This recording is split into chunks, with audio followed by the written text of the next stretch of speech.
নমস্কাৰ বন্ধুসকল, আপুনি যদি আমাৰ চেনেলটিত নতুনকৈ আহিছে, আমাৰ চেনেলটো যেন সাবস্ক্ৰাইব কৰি দিয়ে আৰু লগতে বেল আইকনটো প্ৰেছ কৰি দিব।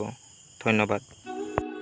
হেল্ল' বন্ধুসকল, আজি আপোনালোকক দেখাম 24 বাই 32 সাইজৰ এটা ঘৰ। ঘৰটোত মুঠ ৰুম আছে 3টা আৰু ঘৰটোৰ হাইটটো হৈছে 11 ফুট আৰু নতুনকৈ 16 ফুটৰ এটা এক্সট্ৰা ৰুম ইফালে বনাই থকা হৈছে। আপোনালোকে ভিডিঅ'টো শেষলৈকে চাই থাকক, মই দেখাই আছোঁ।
আপুনি যদি আমাৰ চেনেলত নতুনকৈ আহিছে, আমাৰ চেনেলটো যেন সাবস্ক্ৰাইব কৰি দিয়ে আৰু লগতে থকা বেল আইকনটো প্ৰেছ কৰি দিয়ে। ধন্যবাদ।